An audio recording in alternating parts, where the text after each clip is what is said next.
Breaking news.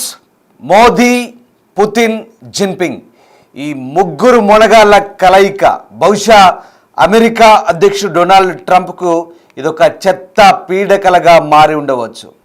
ఎందుకంటే ఈ ముగ్గురు ప్రపంచంలోనే world global super power leaders. ఈ ముగ్గురు కూడా కలిశారు. ఈ ముగ్గురు చైనాలో జరుగుతున్న ఎస్సీవీ సమావేశంలో పాల్గొంటున్నారు. ఎస్సీఓ సమావేశంలో పాల్గొనబోతున్న ఈ ముగ్గురు నేతల కలయిక ఒక్కసారిగా డొనాల్డ్ ట్రంప్కు దిమ్మ తిరిగినంత పనైంది. ఒక రకంగా అమెరికా టారిఫ్లు మేలు చేశాయని చెప్పవచ్చు. రైట్, మొత్తం మీద చైనాలో మన ప్రధాని మోదీ బిజీగా తిరుగుతున్నారు. ఇవాళ రష్యా అధ్యక్షుడు పుతిన్తో మోదీ భేటీ అవుతున్నారు. తియాన్జిన్లో సమావేశం ముగిసిన వెంటనే రష్యా అధ్యక్షుడు పుతిన్తో చర్చలు జరపనున్నట్లు వెల్లడించారు. షాంఘై సహకార సంస్థ దేశాధ్యక్షుల సమావేశం నిర్వహిస్తున్నారు. హెడ్స్ ఆఫ్ స్టేట్ కౌన్సిల్ సమ్మిట్లో జిన్పింగ్తో కలిసి రష్యా అధ్యక్షుడు పుతిన్తో కలిసిన ప్రధాని మోదీ ఇవాళ ప్రత్యేకంగా మరొకసారి సమావేశం కాబోతున్నారు. చైనా భారత్ మధ్య చర్చలు ముగిశాయి. ఇరు దేశాల మధ్య స్నేహం మళ్లీ చిగురించింది. సరిహద్దు వివాదాలను పక్కన పెట్టి అన్ని రంగాల్లో కలిసి అభివృద్ధి సాధించాలని నిర్ణయం తీసుకున్నారు.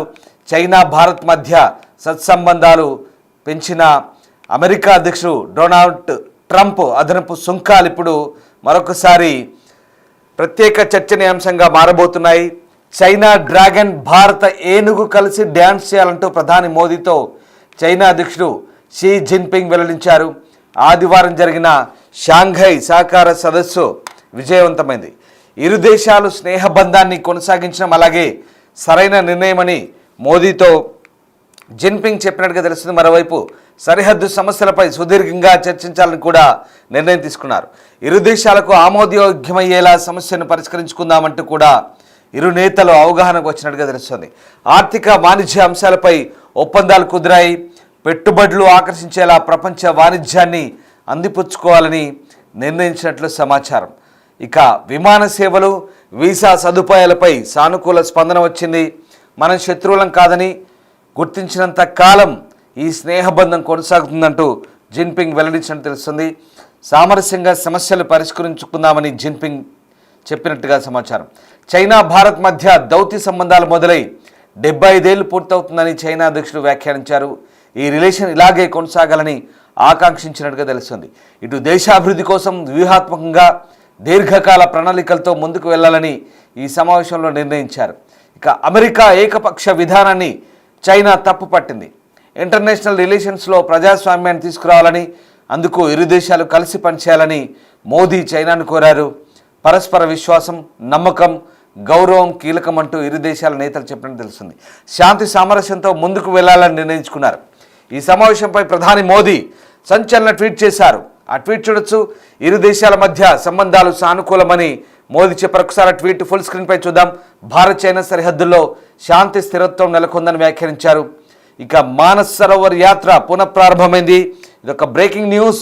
మానస్ సరోవర్ యాత్ర ఎంతోమంది హిందూ భక్తులు, హిందువులు తమ ఆరాధ్య దైవంగా పూజించే ఆదిశంకరుడు, ఆదిదేవుడు శంకరుడికి, మహాదేవుడికి హరహర మహాదేవ అంటూ ఇక నుంచి మానస్ సరోవర్ యాత్ర, కైలాస్ మానస్ సరోవర్ యాత్రకు మళ్ళీ వెళ్ళే అవకాశాన్ని నిజంగా భగవంతుడే కల్పించాడా అన్నట్టుగా అనిపిస్తోంది. ఇరు దేశాల మధ్య నేరుగా ఇక నుంచి విమాన సర్వీసులు కూడా ప్రారంభం కాబోతున్నాయి. 280 కోట్ల మంది ప్రజలకు ప్రయోజనం అంటూ మోదీ ఈ ట్వీట్లో పేర్కొన్నారు. ఈ క్రమంలోనే ఇరు నేతల భేటీపై జిన్పింగ్ కూడా స్పందించారు. ఒకసారి మోదీ ట్వీట్ ఫుల్ స్క్రీన్పై చూద్దాం. మోదీ చేసిన ట్వీట్ ఒక్కసారిగా ఇరు దేశాల సంబంధాలకు సంబంధించి మోదీ ఎస్సీఓ సమావేశంలో తాము తీసుకున్న నిర్ణయాలు, అలాగే ఇరు దేశాల మధ్య కొనసాగుతున్న సంబంధాల గురించి ఆయన ఆ ట్వీట్లో వెల్లడించారు.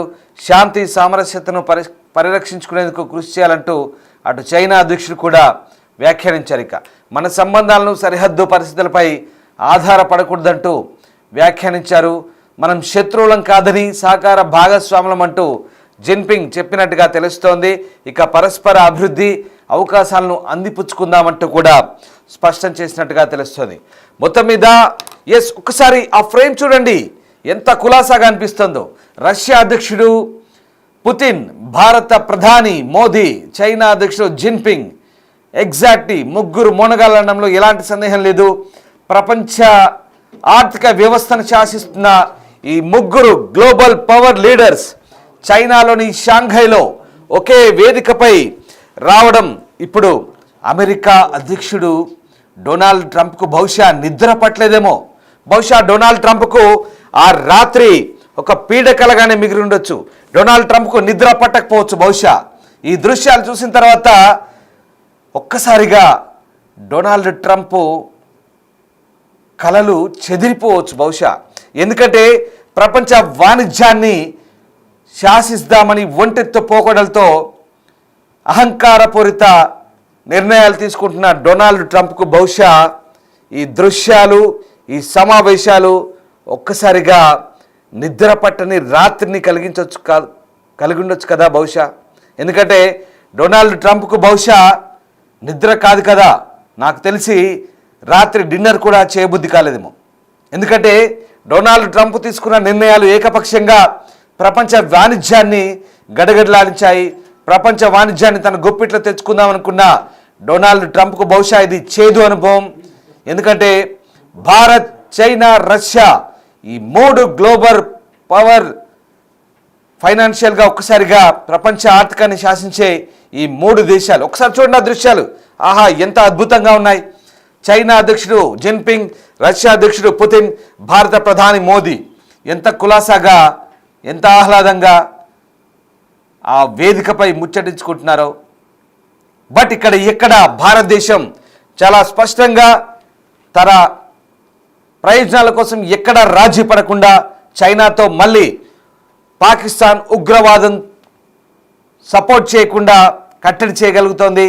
అలాగే సరిహద్దు వివాదాలకు సంబంధించి చాలా ఖచ్చితంగా మాట్లాడింది. అలాగే ఉగ్రవాదం గురించి మాట్లాడింది, భారత్ చైనా వాణిజ్యం గురించి మాట్లాడింది. మిగతా ద్వైపాక్షిక అంశాల గురించి ఎక్కడా భారత్ రాజీ పడలేదు. ఎట్టి పరిస్థితుల్లో చైనాకు వెళ్ళి ఏదో సరదాగా ముచ్చరించినట్టు కాదు. భారత ప్రధాని మోదీ భారతదేశ ప్రయోజనాల గురించి చాలా గట్టిగా స్పష్టంగా చైనాకు చెప్పారు. మాతో మంచిగా ఉంటేనే మీకు కూడా మంచిదనే అంశాలను చాలా స్పష్టంగా క్లియర్గా చైనాకు వివరించినట్టుగా అర్థమవుతోంది. చైనా కూడా ఈ అంశాలకు అంగీకరించి భారత్ చైనా సంబంధాలు ఇప్పటి కావు 75 సంవత్సరాల సంబంధాలు. ఇక్కడి నుంచి సరిహద్దు సమస్యలకు, తమ రిలేషన్స్కు, వాణిజ్యానికి ఎలాంటి డోకా ఉండదు. వాటికి వీటికి సంబంధం లేదు. ఖచ్చితంగా అన్ని అంశాల్లో కలిసిపోదామంటూ ముగ్గురు నేతలు కూడా చెప్పినట్టు తెలుస్తుంది. ఇప్పటికే మన చిరకాల మిత్ర దేశమైన రష్యాతో చైనా, భారత్ కనుక ఈ మూడు దేశాలు కలిస్తే ఎంతటి అపరూప కలయిక ఒకసారి అర్థం చేసుకోవచ్చు. ఒక్కసారి ఆ దృశ్యాలు చూస్తే నిజంగా ప్రపంచ వాణిజ్యాన్ని శాసించే ఈ మూడు దేశాల ముందు, ప్రపంచ వాణిజ్యాన్ని శాసించే ఈ మూడు దేశాల ముందు నువ్వెంత డొనాల్డ్ ట్రంప్, అసలు నువ్వెంత డొనాల్డ్ ట్రంప్ అన్నట్టుగా ఉంది కదా ఆ దృశ్యాలు చూస్తుంటే.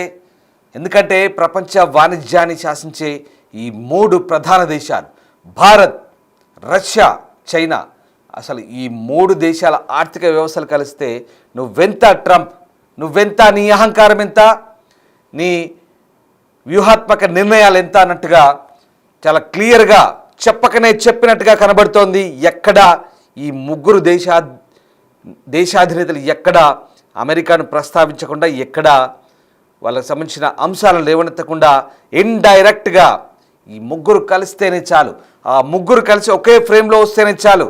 అమెరికా అధ్యక్షుడికి నేను మళ్ళీ చెప్తున్నాను, బహుశా ఒక చెత్త పీడకలగా డొనాల్డ్ ట్రంప్కు నిన్నటి రాత్రి మిగిలి ఉండొచ్చు. బహుశా ఆయన అన్నం కూడా సరిగ్గా తిని ఉండకపోవచ్చు. ఎందుకంటే ఖచ్చితంగా ఈ అంశాన్ని మనం కుండబద్దలు కొట్టి చెప్పాల్సిందే. ఎందుకంటే ప్రపంచ వాణిజ్యాన్ని ఆగమాగం చేశాడు, అతలాకుతలం చేశాడు. అన్ని దేశాలను టారిఫ్ల పేరుతో కాల్చుకు తింటున్నాడు డొనాల్డ్ ట్రంప్. అందుకే ఇన్ని మాటలు అనాల్సి వస్తుంది. ఎందుకంటే డొనాల్డ్ ట్రంప్ తీసుకుంటున్న నిర్ణయాలు ప్రపంచ వాణిజ్యాన్ని గడగడలాడిస్తున్నాయి. పెద్దన్న పాత్ర పోషించి అహంకారపూరిత ధోరణితో ప్రపంచ వాణిజ్యాన్ని తన గుప్పిట్లోకి తెచ్చుకొని అన్ని దేశాలను ఒక రకంగా తనకు ఏదో బానిసలాగా మార్చుకుందాం అనుకున్నాడు డొనాల్డ్ ట్రంప్. కానీ ఎస్సీఓ సమావేశంలో ఒకసారిగా తీసుకున్న నిర్ణయాలు ఇప్పుడు పూర్తిగా భారత్ను, చైనాను, రష్యాను ఏకమయ్యేలా చేసే ఒక రకంగా డొనాల్డ్ ట్రంప్ తీసుకున్న టారిఫ్ల నిర్ణయం మనకు మంచి చేసిందేమో అనిపిస్తోంది. సో మొత్తం మీద మోదీ పుతిన్ సమావేశం మరికొద్దిసేపట్లో సమావేశం జరగబోతుంది. ఇక ఈ ద్వైపాక్షిక సమావేశం వ్యూహాత్మక సంబంధాలు, ప్రాంతీయ భద్రత, అలాగే ఆర్థిక సహకారంపై దృష్టి సారిస్తాయని భావిస్తున్నారు. సో మొత్తం మీద ఇవాళ ప్రధాని మోదీ చాలా కీలకంగా వ్యవహరించబోతున్నారు. సో ఇండియా చైనా సంబంధాలు పరస్పర నమ్మకం, గౌరవం, అవసరాలే ప్రాతిపదికగా అంటూ మోదీ కూడా నొక్కి చెప్పారు. ఇరు దేశాల బంధం 280 కోట్ల ప్రజల సంక్షేమంతో ముడిపడిందని చెప్తున్నారు. ఇక బార్డర్లో ఉద్రిక్తతలు తగ్గినాయని, మానస్ సరోవర్ యాత్ర ప్రారంభమవుతుందని చెప్తున్నారు. ఇక రెండు దేశాల మధ్య డైరెక్ట్ ఫ్లైట్ సర్వీసులు కూడా స్టార్ట్ అవుతాయని చెప్తున్నారు. సో మొత్తం మీద ఇండియా చైనా సంబంధాలకు పరస్పర నమ్మకం, గౌరవం, అవసరాలే ప్రాతిపదిక కావాలంటూ ప్రధాని మోదీ ఆకాంక్షించారు. సో మొత్తం మీద షాంఘై కోఆపరేటివ్ ఆర్గనైజేషన్ SCO వార్షిక సదస్సు సందర్భంగా చైనా ప్రెసిడెంట్ షీ జిన్పింగ్తో ప్రధాని మోదీ భేటీ అయ్యారు. ఈ సందర్భంగా ఇద్దరు నవ్వుతూ షేక్ హ్యాండ్ ఇచ్చుకున్నారు. మీటింగ్లో ద్వైపాక్షిక అంశాలు, అంతర్జాతీయ వ్యవహారాలు, ఇతర అంశాలపై చర్చించారు. సుమారు గంట సేపు జరిగిన ఈ సమావేశం తర్వాత ఇరువురు నేతలు సంయుక్తంగా మీడియా ముందు మాట్లాడారు. ముందుగా మోదీ ప్రసంగాన్ని ప్రారంభించారు. SCO సమ్మిట్ను విజయవంతంగా నిర్వహిస్తున్నందుకు జిన్పింగ్కు అభినందన తెలిపారు. ఇండియా చైనా సంబంధాల్లో పురోగతిని సాధించామన్నారు. గతేడాది బలగాల ఉపసంహరణ తర్వాత సరిహద్దుల్లో ప్రశాంత వాతావరణం నెలకొందన్నారు. బార్డర్ వివాదంపై ఇరు దేశాల ప్రత్యేక ప్రతినిధుల మధ్య అగ్రిమెంట్ కుదరడం, అలాగే కైలాస్ మానస్ సరోవర్ యాత్ర తిరిగి ప్రారంభమవడం వంటి అంశాలను ఆయన ప్రస్తావించారు. ఇక ఇరు దేశాల మధ్య డైరెక్ట్ ఫ్లైట్ సర్వీస్ కూడా త్వరలోనే తిరిగి ప్రారంభం కారణమని తెలిపారు. ఇరు దేశాల సంబంధాలను మరింత ముందుకు తీసుకెళ్తామని చెప్తున్నారు. రైట్, ఇక జిన్పింగ్ ఏమన్నారు? ఇండియా తమకు కీలక మిత్ర దేశం అన్నారు. రెండు దేశాల మధ్య సంబంధాలను వ్యూహాత్మక విధానం ద్వారా దీర్ఘకాలిక దృక్పథంతో ముందుకెళ్తామన్నారు. బార్డర్ సమస్య రెండు దేశాల మధ్య సంబంధాలను విడదీసే విధంగా ఉండొద్దన్నారు. ఇండియా చైనా ఒకదానికోటి ప్రత్యర్థులుగా కాకుండా భాగస్వాములుగా చూస్తే అద్భుతమైన స్థిరమైన సంబంధాలు ఉంటాయన్నారు. అలాగే ప్రపంచంలో ఇప్పుడు శతాబ్దానికి ఒక్కసారి వచ్చే మార్పు కనిపిస్తుందన్నారు. అంతర్జాతీయంగా పరిస్థితులు గందరగోళంగా ఉన్నాయి కాబట్టి చైనా, ఇండియా ప్రాచీన నాగరికతలున్న ప్రపంచంలోనే అత్యధిక జనాభా కలిగిన దేశాలని, గ్లోబల్ సౌత్లో అతి పురాతన దేశాలు కూడా అన్నారు. ఇక అందుకే మంచి మిత్రులుగా, మంచి పొరుగువారిగా ఉందామన్నారు. అందుకే చైనా డ్రాగన్, ఇదొక డ్రాగన్ అనేది తెలిసిందే మనకు. చైనా డ్రాగన్ ఒక జంతువు, అలాగే ఎలిఫెంట్, భారత ఏనుగు, ఈ రెండు కలిసి ఒకే తాటిపైకి రావాలంటూ జిన్పింగ్ పిలుపునిచ్చారు. ప్రపంచ దేశాల మధ్య సహకారం, శాంతి, అంతర్జాతీయ సంబంధాల్లో భాగస్వామ్యం కోసం రెండు దేశాలు కలిసి పనిచేయాలన్నారు. ఇక మరొక ప్రధాన అంశం టెర్రరిజం, ఫెయిల్ ట్రేడ్ అంశాల్లో ద్వైపాక్షిక, ప్రాంతీయ, ప్రపంచ సమస్యలు, సవాళ్లపై ఉమ్మడి కార్యాచరణ అవసరం ఉందంటూ జిన్పింగ్ మోదీ అంగీకరించినట్టుగా మన భారత విదేశాంగ శాఖ చెప్తోంది. బోర్డర్ సమస్యకు పరస్పర ఆమోదయోగ్యమైన పరిష్కారం కోసం కృషి చేద్దామని నిర్ణయించుకున్నట్టుగా తెలుస్తోంది. ఇక ప్రధానంగా మోదీ జిన్పింగ్తో టెర్రరిజంపై విషయాన్ని ప్రస్తావించారు. అలాగే ఇండియాతో పాటు చైనా కూడా టెర్రర్ బాధిత దేశమని మోదీ చెప్పారు. టెర్రరిజంలో పోరులో ఇండియాకు మద్దతుగా ఉంటామని జిన్పింగ్ తెలిపినట్టుగా విదేశాంగ శాఖ ప్రతినిధి మిస్త్రీ అన్నారు. దీర్ఘకాలిక అభివృద్ధిని దృష్టిలో పెట్టుకొని కలిసి పనిచేయాలని అంగీకారానికి వచ్చాయన్నారు. వచ్చేడాది జరిగే బ్రిక్స్ సమ్మిట్కు రావాలని జిన్పింగ్కు మోదీ ఆహ్వానించినట్టుగా తెలుస్తోంది. సో ఇండియాలో ఇది జరగబోతుంది. రైట్, మొత్తం మీద భారత్, చైనా, రష్యా ఈ మూడు దేశాల సమావేశం ఇప్పుడు ప్రపంచ దేశాధినేతల దృష్టిని ఆకర్షిస్తుంది. ప్రపంచ మీడియాను, ప్రపంచ దేశాలను ఆకర్షిస్తుంది. రైట్, చాలా అంశాలు ఇప్పటిదాకా మనం డిస్కస్ చేసుకున్నాం. ముఖ్యంగా భారత్, చైనా మధ్య ఇక నుంచి గొడవలు తగ్గుతాయనడంలో ఎలాంటి సందేహం లేదు. కైలాస్ మానస్ సరోవర్ యాత్ర ప్రారంభం కాబోతుంది. భారత్, చైనా మధ్య ఫ్లైట్లు మళ్ళీ ప్రారంభం కాబోతున్నాయి. ఇరు దేశాల మధ్య బార్డర్ సమస్యలు, సరిహద్దు సమస్యలు కలిసి మాట్లాడుకుందాం అనుకున్నారు. అలాగే పాకిస్తాన్కు చైనా సహకారం అందించద్దు, టెర్రరిజంలో కలిసి పోరాడదాం అనుకున్నారు. ఇద్దరు ఓకే చెప్పుకున్నారు. ఇక ఇరు దేశాల మధ్య ముఖ్యంగా వాణిజ్యం, అమెరికాను ఎదుర్కోవాలంటే ఈ వాణిజ్యం కలిసి చేయాలనుకున్నారు. దాదాపుగా ఇరు దేశాలు ఇచ్చిపుచ్చుకునే దూరంలో వాణిజ్యాన్ని చేయబోతున్నాయి. ఇరు దేశాలు ప్రాచీన నాగరికత కలిగిన దేశాలు, ఇరు దేశాలు ప్రపంచంలోనే అత్యంత జనాభా కలిగిన దేశాలు. సో ఇరు దేశాలు కలిస్తే ఆసియాలో సూపర్ పవర్, అంతేకాదు ప్రపంచాన్ని శాసిస్తాయని అనుకుంటున్నారు. సో ఇరు దేశాలు కలిసి అనేక రంగాల్లో అనేక సమస్యలు కలిసి పోరాడదామనుకున్నారు. అనేక సమస్యలు పరిష్కారమయ్యే దిశగా నిన్నటి సమావేశం ఒక రకంగా 100% సక్సెస్ అయినట్టుగా కనిపిస్తుంది. ఇదొక ఎత్తు. ఇక నెక్స్ట్ ఇవాళ మళ్ళీ పుతిన్తో సమావేశం కాబోతున్నారు. ఇక్కడ ప్రధానంగా మనం రష్యాతో చమురుకుంటున్నాం, అది ట్రంప్కు నచ్చలేదు, దీంతో మనపై 50% సుంకాలు వేస్తారా? సో ఇదంతా కట్టుకథ, ఒక వ్యక్తిగత అక్కసు. ఎందుకంటే ట్రంప్ భారత్ పాకిస్తాన్ల మధ్య జోక్యం చేసుకుంటామంటే మనం వద్దన్నాం కాబట్టి ఆ కుళ్ళుతోనే, ఆ అక్కస్తోనే మనపై టారిఫ్లు వేశాడు 50%. కానీ ఇప్పుడు ఇదే అంశాలు ప్రధానంగా భారత్ రష్యా మధ్య చర్చకు రాబోతున్నాయి. అంతేకాదు వ్యూహాత్మక నిర్ణయాలు, మనం చైనాతో కలిసి చేసే రక్షణ ఒప్పందాలు, అలాగే భాగస్వామ్యం, వాణిజ్యం, ఇక అనేక అంశాలు, ఒకటి కాదు రెండు కాదు చెప్పుకుంటూ పోతే ఇంకా గంట అయినా సరిపోదు. బహుశా ఇలాంటి గంట కాదు కదా, ఈ సంబంధాల గురించి, దేశాల సంబంధాల గురించి రోజైనా సరిపోదు. ఎందుకంటే భారత్ రష్యా మధ్య ఉన్న సంబంధాలు అలాంటివి. ఇప్పుడు చైనా కూడా తోడింది. సో మొత్తం మీద ఈ మూడు దేశాలు RIC, Russia, India, China, RIC కలుస్తుందంటే ట్రంప్కు వెన్నులో వణికే పుడుతుంది. కాబట్టి ఖచ్చితంగా ఈ మూడు దేశాల కలయిక ఇప్పుడు అగ్రరాజ్యం అమెరికాను నిజంగా షేక్ చేస్తుంది. కేవలం అమెరికానే కాదు, ప్రపంచ దేశాలన్నీ కూడా ఆసక్తి గమనిస్తున్నాయి. లెట్ us see, ఈ మూడు దేశాలు కూడా ఇలాగే కలిసి అభివృద్ధి దిశగా ముందుకెళ్లాలని మనము ఆశిద్దాం. అలాగే చైనా, భారత్, రష్యా ఈ మూడు దేశాలు కూడా పరస్పర సహకారంతో ప్రపంచ వాణిజ్యాన్ని శాసిస్తున్న అమెరికా అధ్యక్షుడి ఒంటెద్దు పోకడలకు బుద్ధి చెప్పే దిశగా ముందుకు సాగుతాయని మనం కూడా కోరుకుందాం. Thank you very much.